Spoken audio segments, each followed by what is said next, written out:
माझं त्या कंपनीशी संबंध एवढाच आहे, ती कंपनी जेव्हा आली हम्म. तेव्हा आपल्या स्थानिक मुलांना काम मिळालं पाहिजे ही माझी भूमिका होती.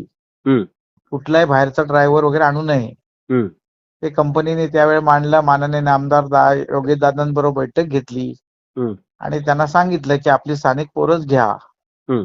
त्याप्रमाणे त्यांनी सगळी स्थानिक पोरं आपली घेतली आणि एक चांगलं काम झालं. त्यामुळे आज तिथल्या स्थानिक मुलांना काम मिळालं. हम्म. आणि त्या कंपनीमध्ये फक्त माझं जाणं जेव्हा होतं ते त्यांचं निमंत्रण आल्यावरच. हम्म. कधीतरी प्रॉब्लेम झाला, काय नवीन झाला, कुठे इलेक्ट्रिसिटीचा प्रॉब्लेम झाला, कुठं म्हणजे वॉटर सप्लायचा प्रॉब्लेम झाला तर मला फोन यायचा यांचा हम्म. किंवा कर्मचाऱ्यांचे फोन येतात कधीतरी. साहेब पूर्वी त्यांची दुसरी कंपनी होती. हम्म. त्या कंपनीकडनं टायरची व्यवस्थित निगा राखली, म्हणजे टायर गोटा झाला तर लक्ष देत नव्हते. गाडीची स्वच्छता नव्हती, त्याला जे मशीन लागतं साफसफाई करायला ते नव्हतं आणि त्यामुळे सारखं जाणं व्हायचं माझं तिथे.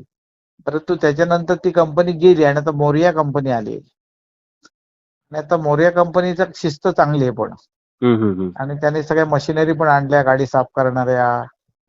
नंतर टायर बियर सगळ्या वेळेवर बदलतात आणि त्यामुळे आता अतिशय चांगली चालली ती कंपनी. त्यामुळे माझं काय जाणं होतच नाही तिकडे. गेल्या 2-4 महिन्यात तरी मी तिकडे गेलेलो पण नाही. 4 ही पोरं जी आता कोण आहेत मला मी त्यांना ओळखत नाही. त्याने माझं नाव का घेतलं मला अजून पुढं नाही सुटलेलं आहे की त्याच्या मागचा करता करविता कोण दुसरा आहे हे मला कळलेलं नाही. कारण माझा या विषयाशी संपर्कच नाही. आता बरं मी 2 दिवस बाहेर आहे परत, त्यामुळे मला काय ह्याचा हा विषयच कळला नाही.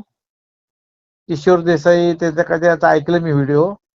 किशोर देसाई तिथं हे चालवतात, किशोर देसाई तिथले कर्मचाऱ्यांना कुणाला ठेवायचे कुणाला नाही ठरवतात. काय संबंध काय? भरती होऊन आज किती दिवस झाले? असा प्रकार आहे सगळा. त्याच्यात आता कवडीतरी असेल त्याच्यामध्ये.